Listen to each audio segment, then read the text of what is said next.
Good morning and welcome to my show. I'm your host, Danny Graham, and I both invite and encourage you to walk with me on the road to wisdom. Let's walk.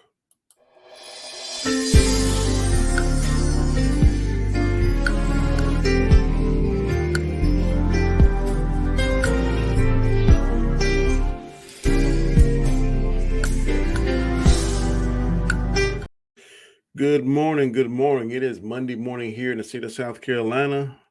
And guess what? I'm off today. Today is a national holiday. It's Columbus Day. I didn't realize they gave it to us off until last week. And I was like, yes, thank you. A long weekend, a much needed weekend. But guess what? I got up here filming the show right now and I'm going to upload it so you can watch that at 7 a.m. And I thank you all for joining me. And I hope your weekend was fantastic. To my Canadian friends and brothers over there in Canada, today is Thanksgiving for them. So I hope they have a fantastic Thanksgiving day. And I will talk with them later on today. Now, in case you didn't see my last show, which was Wednesday, I did some shorts. Now, I'm doing a lot of shorts to try and drive traffic to the channel. But the last video that I did was on Wednesday, October the 4th, and it was called Contentment, which is a state of happiness and satisfaction. Contentment is a state of happiness and satisfaction. Now, today's word, as you can see right here, is friendship. Boom, friendship. A very, very, very good word. I have a lot of friends, but I have what I call best friends, and those are the ones that are in my inner circle. Now, as I always do, I always define the word of the day, and I'm going to get right into it. And the word today, again, is friendship. And the definition is a relationship between friends, a state of mutual trust and support between a person or persons. The scripture today comes from the book of Proverbs, the 17th chapter and the 17th verse, and it reads as follows. A friend loveth at all times, and a brother is born for adversity. Say it one more time. A friend loveth at all times, and a brother is born for adversity. How many times that we've said, or some of us feel, that some of our friends are close to us in family? I have a few friends like that. I have, in my mind, I had 5 best friends at one time. I know you're like, woo, that's a lot. My wife's like best friends. One of my best friends died a few years ago. Her name was Yolanda. And at first, when we heard this didn't click. And you were like, and then my wife was like, and I went to a Christmas party and was invited there after we became friends. And they asked me to get up and say something. And I referred to her as a best friend. And my wife was like, best friend? I don't know about this. I said, Jeannie, you got to get to know her. That's all I can say. And my wife got to know her and her husband. And we all became friends. We vacationed together. We went to the mountains one year. We had a good time. We laughed and talked. And her husband and I still talk occasionally now. But Yolanda was truly my best friend. We talked about a lot of things. I would tell my wife the things to talk about, and then my wife saw that look. Yeah, they're friends. There's nothing crazy. She was just a good person, and I definitely miss her. Um, she died. I spoke at her funeral, and it was sad. But Yolanda was a good person, and she definitely was a Christian, and she fought to the bitter end. And I know I'm going to see her again. Better get my soul right. So when I die, I'm quite sure she's in heaven, and I definitely would love to see her again. And I'm going to see her again. That's why I got to keep this up, even when times get tough. And times get a little tough for me here because I was just getting like unmotivated about doing the show because different things was happening and not happening and stuff. But in the day, to be totally truthful, y'all, I was gonna lay in the bed and just sleep, and something was just steady saying, "Danny, get up, get up. Don't quit on the Lord. The Lord ain't gonna quit on you." I kept hearing that same voice. Don't quit on the Lord. The Lord not gonna quit on you. So I got out of bed and I did my normal routine for us producing the show and writing down my notes to make sure I can bring it to you. So just saying, pray for me, pray for my continued strength. There's times like when you get bogged down and you're frustrated. I was going through that, but now I feel right now as I'm speaking, my mojo coming back. So definitely, thank you. Now to get back to the word friendship.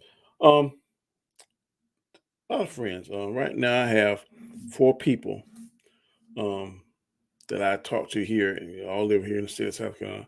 I talk to them 2 more than them just about every day. I work with them, and they are my best friends. We have similar lifestyles, same amount of children. We both have, all three of us have two girls and one boy. That is crazy. And we talk every day. In fact, this past weekend I worked with one of them. A couple of days we went to a speaking engagement and we worked a specific event Saturday night, and we had a good time talking and laughing. Then my other friend, in fact, I covered for him because he had an appointment with his wife to do something, and we talk all the time and do things together. Probably eat lunch just about every day together, and that we work Monday through Friday. And sometimes a female and her husband and me and my wife, we go out and eat sometimes. Um, it's just a very good friendship, easy to talk to. I know they got my back, I have their back, and they make work coming to work fun. Last week, I think week before, they were both gone, and some other people were gone, and it was a boring time at work. I was like, "Oh my lord, good lord!" I'm glad when they come back. When they came back, it was much better as far as the energy in the office. Another friend I have works in a different sheriff's office. Well, I have two friends working in different sheriff's office. One lives in a neighboring county, which is Florence. Another one lives a little further out. The one that works in Marion County, we are good friends, best friends, but we don't talk as much. And it's not nothing that he did to me or I did to him. It's just life and stuff. He has this thing going on, but whenever we talk, we always pick right back up. Usually, we're on the different sides of the spectrum. If he says black, I say it's white. If he says green, I say it's blue. But we work together in two previous departments, and good people. And I know when I call him, if I need something, he's gonna give it to me, and vice versa. And he's a Dallas Cowboy fan. Wow, whew. I got two Dallas Cowboy friends. His friends. I don't know how that happened, but it did. And the other one, of course, he lives in Florence County, which is a neighboring county, and he and I have been the friends the longest. Ever since I've been policing, we've been friends. We instantly hit it off. I worked for him, and now he's an investigator in a neighboring county. But we have been best friends ever since 1995 when I started. I started off in my hometown, and I know if he calls, his name is Jamie. If he calls, I'm going. If you need help, and vice versa. And of course, I developed some friends on the same platform here on YouTube. I got several Canadians that I know, and one in particular, we talk just about every day. And he and I have become very close. And uh, he's talking about his son. I'm talking about my kids. We talk about dreams and aspirations we want to do here on YouTube. We just talk about all kind of things. We have several shows together. Probably we don't hardly ever stream out each other. There's sometimes kind of branch off, do his own little thing, which hey, go right ahead, bro. Because YouTube is time consuming, but mainly we stream together probably several times a week. We all always on each other's shows, and he is a good brother, man. I'm thankful that and blessed that I met him, and he's definitely in that circle of my friends. I have another one, brother. I met several, two in particular. I tell the names: Anzo, Roberto, Gascar. Those are the three that I stream with the most, and from Canada. They're from different countries. Those Canadians, Canucks, good people, man. We stream together a couple of times a week, like I said. Then of course there's one that got me into this, Robert Storm. Um, we stream together probably once a week, but we talk through text a lot of times, and he's one that got me, laid the foundation, kind of taught me the ropes, told me the equipment I need to get, different things, give me different aspects of it, of doing this YouTube, because there's a lot of work behind it. There's a lot of getting the right computer, getting the right microphone, getting the right lighting, getting the right cameras, and all kind of stuff, and then trying to develop topics and in different programs you can use to make your brand and make your content look better. I learned a lot of that from Robert. And of course, there's some other people that I associate with, and we cool and stuff. But those pretty much are, like I said, my friends that's here where I live at, and then friends I developed on YouTube. But friendship is definitely something that is I think everyone needs. I think there's something in the Bible that reads that man shouldn't be alone, and that's in it can be taken several different ways. Well, in particular, two different ways.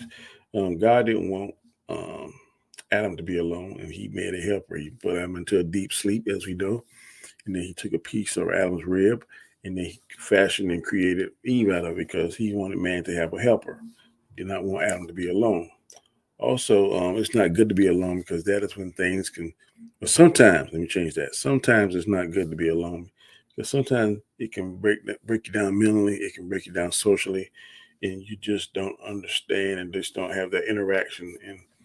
And it's just something that is not intended. It's just not intended. And I think God wants you to have that friendship. He wants you to have that family environment. And it's something that is just not intended to be. He does not intend and does not want, in my opinion, us to be alone. So sometimes we've all said, and I've heard it said, sometimes our friends can be our extended family. Sometimes our friends can be the only family that we have, depending upon our particular situation.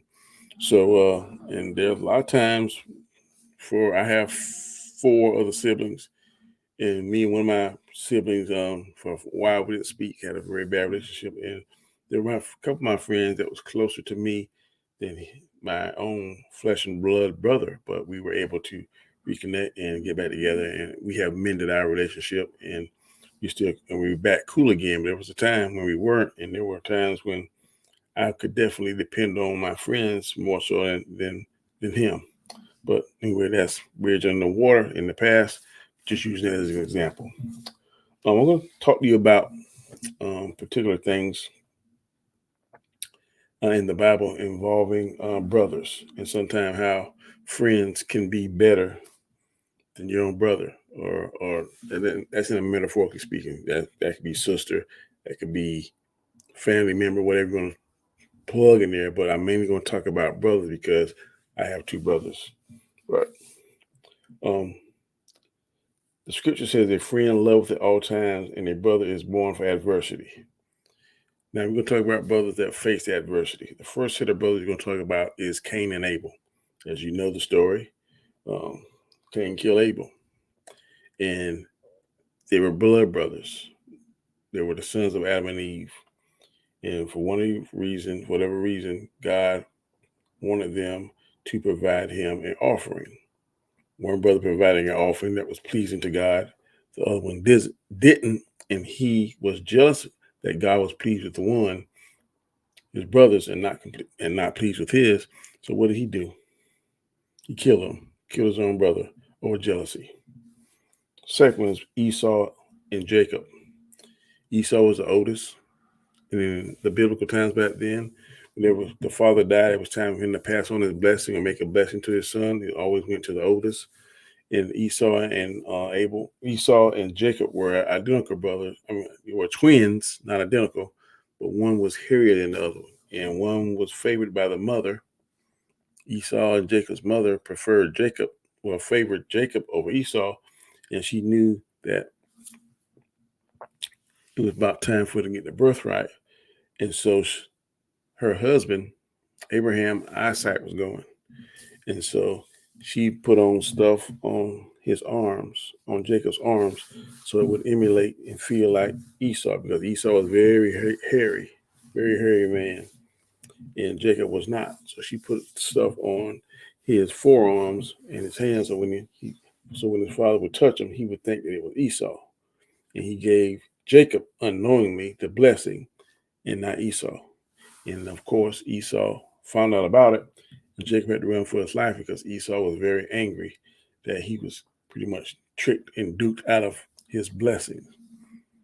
And there was a time when Esau wanted to kill Jacob, but Jacob went away and ran for his life until Esau's anger, years later, was finally calmed down, and they made up. David brothers, David, who was favored by God, David, who killed Goliath. He was the youngest of our 7 brothers, if I'm not mistaken. He was a shepherd, very small in stature, but was favored by God. And his brothers were jealous of him. They couldn't understand how the prophet Samuel, if I'm not mistaken, picked him over all of them, because God sent Samuel to David's father's house. I think David's father's name was Aaron.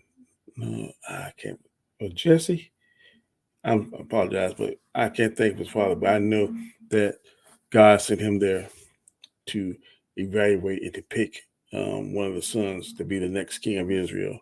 And as he went to each son, God would tell him yeah and nay. And when he went to David and saw David, God was pleased and said, yes, this is the one.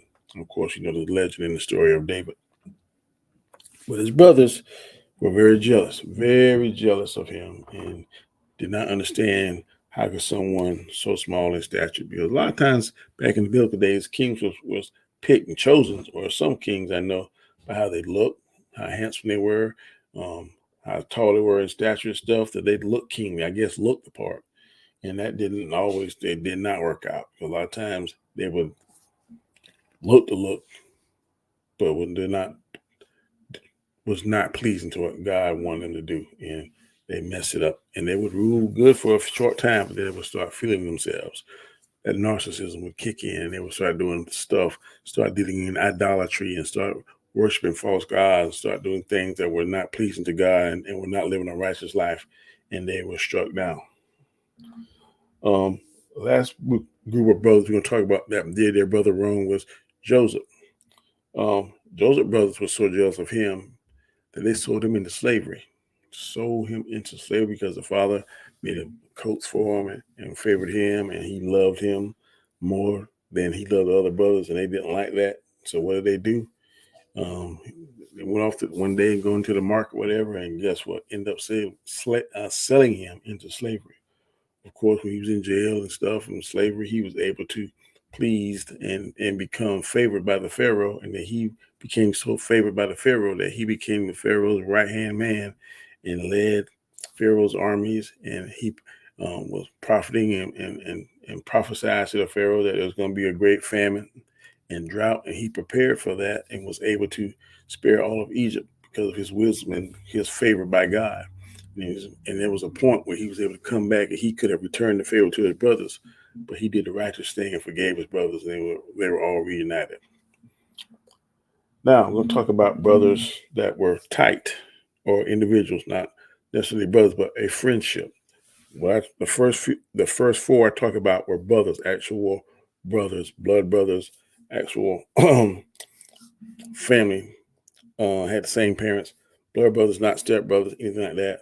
They were natural brothers. This right here is what I'm talking about. The next phase of this video, I'm going to talk about friendships. First friendship I want to talk about is David and Jonathan. Now, David was chosen by God, favored by God, but Saul was jealous, very jealous of David.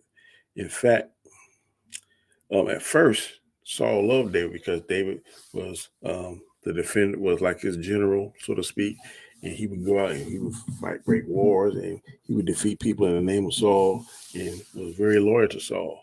But then Saul was doing unrighteous things, doing things not pleasing to God. Again, dabbling in that idolatry, and his way was the right way, and God's way wasn't. So God put a demon on him, and David was able to soothe Saul, give him rest, play music for him, sing for him, and able to kind of calm that demon down. And you would think someone that's able to calm you down and help you when you get some type of affliction, that person would be valuable to you. But no, Saul was so wicked and evil and unrighteous that he became jealous of David because the people started chanting David's name instead of his name. He let his pride get in his head and let his big head cloud his judgment. And then he tried to actively go after and kill David on several attempts, try to trick him. But Saul's son, Jonathan, knew David was righteous, and he and David made a covenant as friends. They were best friends. And Jonathan did so many things to try to help David. He even went to his father and said, look, David is not your enemy. He's righteous. You should stop trying to kill him. Saul tells Jonathan, you're right. Invite David to come and eat dinner with me and blah, blah, blah. But all the time he was trying to set David up and trying to kill him.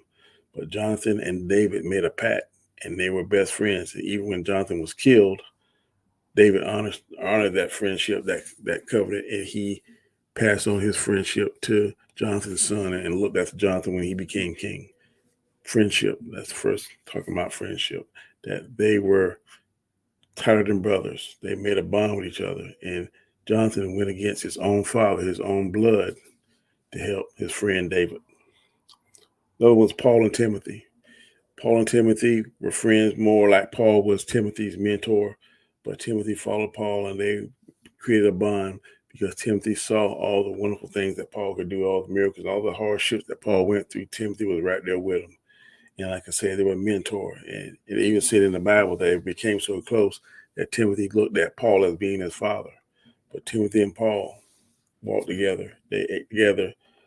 They rested together. They served God together. They became so tight that the relationship became not only a deep friendship, but it came almost like a father and a son. Next friendship is Ruth and Naomi.